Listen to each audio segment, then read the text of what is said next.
This is Boy Throb.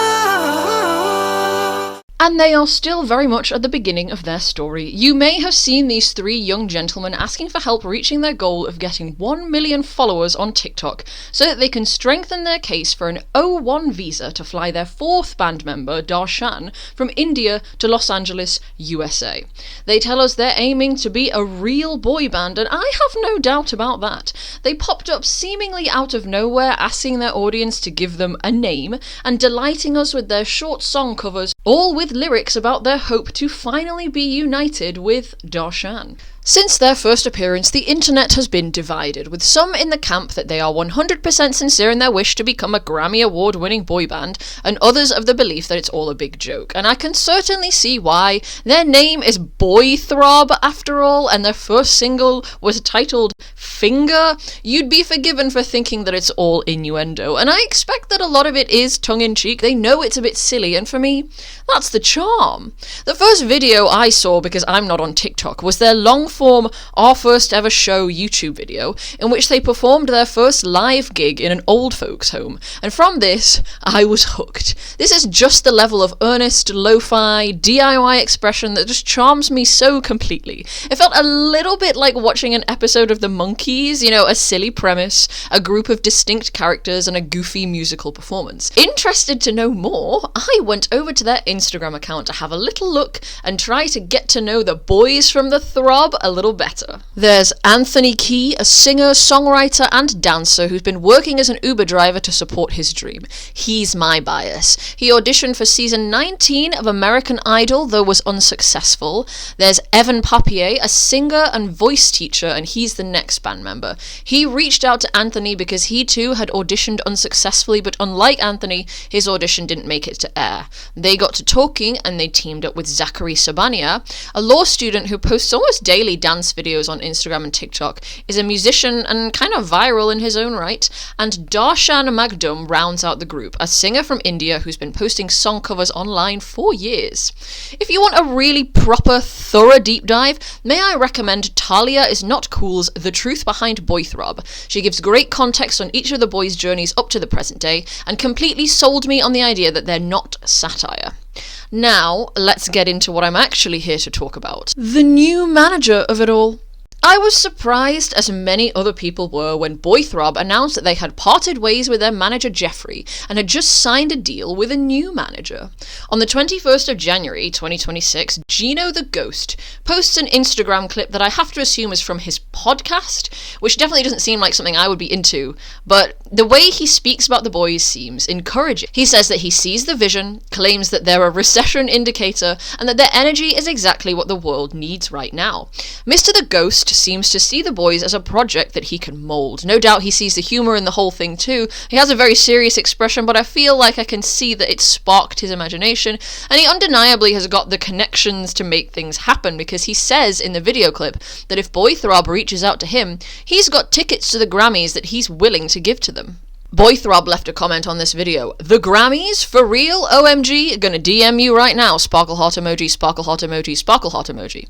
And then lo and behold, on the 2nd of February, just a little less than 2 weeks later, Boy Throb posts that they attended the Grammy Awards via an invitation from Red Ken, the official hair sponsor of the Grammys, and presumably the people that Gino the Ghost had some sort of a connection with. And as the boys walked the red carpet, they were indeed accompanied by Gino the Ghost, who is seen assuring the boys that they belong here, and stands up for them when they clearly get uncomfortable and overwhelmed by negative attention from a guy called Jay French.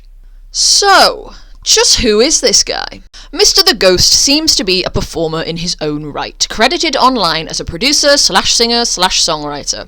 His name comes from the fact that he's a white guy and he was ghostwriting. Apparently, he's written for popular artists like Saweetie and the Chainsmokers. According to his Instagram bio, he's a 6-time Grammy winner himself, and his entry into the Boy Throb story has been polarizing. On the 3rd of February 2026, one day after posting about going to the Grammys as guests, Boy Throb posts the video announcing the end of their time with Jeffrey and beginning the Gino as manager era. Gino is immediately very front and centre. Fans seemed wary of him, and I'd seen a lot of comments accusing him of trying to insert himself into the group as more of a fifth member than a manager, which commenters said should be more of an unseen role. I can see their point. Darshan's US visa is still processing, and while he's not around, Gino had been appearing on screen in a colour scheme inverted tracksuit of his own, the same style as the ones worn by the boys, but in gold with pink shoes, creating a strong visual alignment as well as a dichotomy. He's part of the group, but he's not in the boy band. But it did feel maybe a little bit like a main character moment for him. You know, like in anime and cartoons when everyone's got a uniform, but there's one person whose uniform is a bit special? May I confess now, I'd been wary of him too, but I sort of wanted to assuage my own doubts, which is why I decided to do some research into this man. So yes, Gino's appeared quite a lot in the short time since his debut, but equally, Boy Throb feature their immigration lawyer, a woman called Dana, in several of their videos, including their debut music video, and did previously make a couple short-form videos in which we saw their former manager, Jeffrey. It doesn't seem that weird for them to be showing Gino. They seem to show everybody involved in their sort of journey on screen. Although, in just 1 month as their manager, he has already been in front of the camera more than Jeffrey and Dana combined. Then, of course, there's the Mr. Beast of it all. Now, I'm not 100% certain of the overlap between Boy Throb and Mr. Beast fans before the encounter, but if the comments are anything to go by, it seems like maybe there were not a lot of fans in this particular bit of the Venn diagram. Because a lot of the comments that I was seeing were talking about how disappointed they were to see a Mr. Beast x Boy Throb collab. In the video, Boy Throb perform Finger at some sort of Mr. Beast's own brand Super Bowl sporting event, and Mr. Beast himself is seen in the video filming behind the boys. Logan Paul, of all people, speaks to the boys, complimenting their song, and then Mr. Beast addresses the camera with 2 cartoon swag bags in hand, apparently gifting $10,000 to the boys to cover the cost of Darshan's visa. The boys celebrate with Darshan via video call, and then the comments roll in. A lot of them are like, remember your brand, guys. Rare Boy Throb L, and be careful around him, boys. And this, again, I get it. I understand the hesitation. I was feeling very wary too. Now, I do not profess to be any sort of expert on the controversies of either Mr. Beast or his apparent friend Logan Paul, but cultural osmosis has given me the impression that neither of them are particularly upstanding gentlemen. Mr. Paul, of course, I know best for his insensitive vlogging content and the Prime energy drink, where Mr. Beast is, as I understand, so incredibly wealthy that it's made him out of touch with the lives of everyday people, and he regularly puts on events that are ostensibly charitable. Like, he seems to give away a lot of large sums of money, but I get the impression that the reality of being on his, like, game shows is perhaps a little less glamorous in practice. His rep seems to be, you know, not untarnished. But also, like, I understand wanting to get that bag. Do you know what I mean? It's hard out there for anyone, but especially for emerging artists. And the lure of having such a big financial burden eased would be hard for me to resist too. Anyway, a lot of fans were understandably worried that associating with these high-profile yet controversial YouTubers would create controversy for their beloved, unproblematic boys. I think the vibe has ranged from disappointed and I'm unfollowing to disappointed but get that bag and don't do it again, or I'm walking, to what did Mr. Beast even do? I thought he was cool. I saw Gino the Ghost himself claim in a comment that taking part in this event added 60,000 loyal throbbers to the Throb mob, and well, I don't know how to confirm that, but that is ultimately what Gino had teamed up with Boy Throb to do, isn't it? Get them exposure, get them followers, get them opportunities. The next opportunity that the boys had alongside Gino was an appearance on Howie Mandel's podcast. I need to confess that I'm not a podcast person, so I couldn't watch the whole thing. Everyone should make less podcasts. We all need to resist collectively. We need to be like Chris Fleming. Anyway, the podcast appearance goes sideways. Mandel is rude, and Gino, who I really do think comes across as genuinely protective over the boys here, shuts down Mandel's request for the boys to perform the US national anthem. Gino seemed to not like Mandel's tone, and he and the boys leave abruptly. And in the wake of this, we get our first apology video on the Boy Throb socials. But the one doing the apologizing is Gino, who tells the fans that he's sorry for his behavior and expresses apologies and thanks to Mandel for his writing a letter of recommendation to Darshan. Fan response to this continued to be quite wary of Gino, at least on the platforms I've checked, that is Instagram and YouTube, but I suppose I appreciated that Gino wanted to take accountability publicly. Their next appearance, again as a quartet with Anthony, Evan, Zach, and Gino, was on the Zach Sang podcasts, but this one seemed to go a little better. The host was more engaging, and Gino actually explains at the top of the video that Boy Throb's relationship with Jeffrey is not completely over, apparently with talks going on between them to have Jeffrey as more of a day-to-day manager. And this all plays into what I feel like I've been noticing, that Gino really is all about the show and the character. After all, he's a performer in his own right. I can totally see why he'd be wanting to have some of Boy Throb's light bouncing off him, and assuming that he's the one who brought in these podcast appearances and Mr. Beast meet and greets, I think it's definitely hitting that all publicity is good publicity thing. Incendiary content drives engagement, but I think incendiary content probably does go against the brand that Boy Throb had crafted themselves, with their image being sort of like earnest.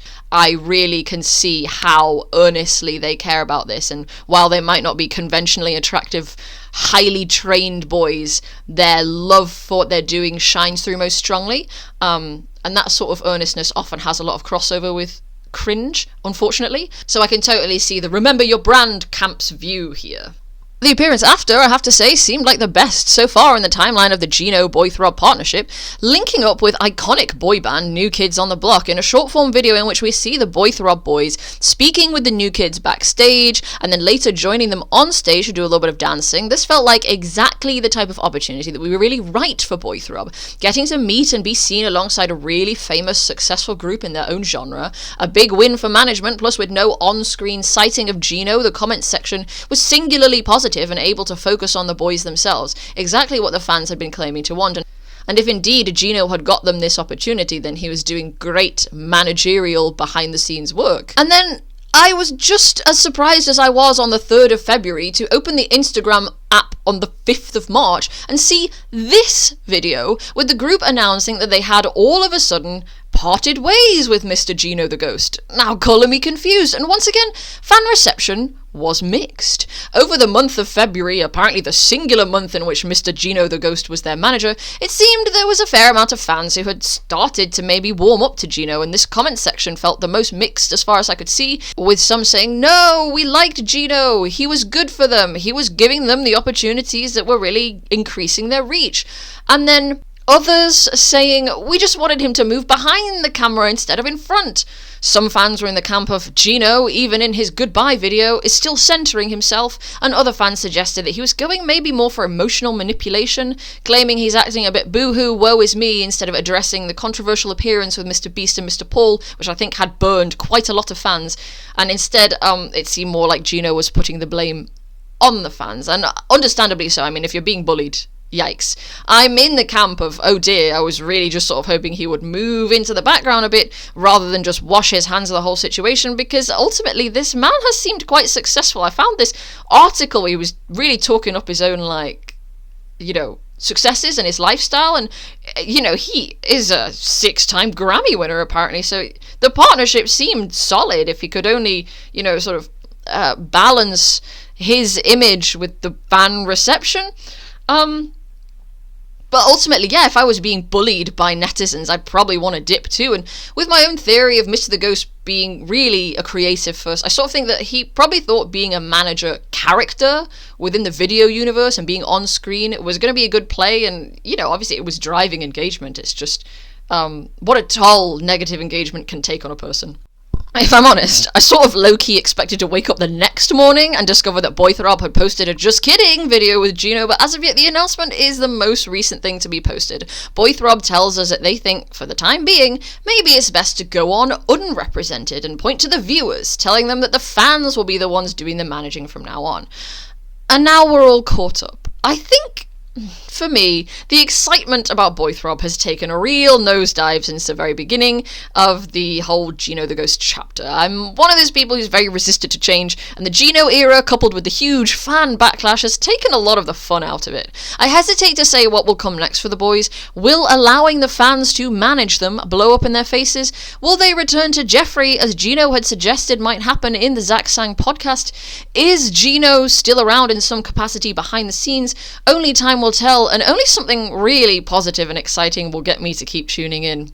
So that's that. Are you a member of the Throb Mob? What did you think of the Gino the Ghost Managerial era? Do you think he was doing good work, or do you think he was harming the group's image? Let me know in the comments. This is my first current topic video, and as of recording, it's as up-to-date as I can get it. Bit different for me, but thank you very much for watching this video. If you've made it this far, thank you. And you will see me again if there is another one. Goodbye.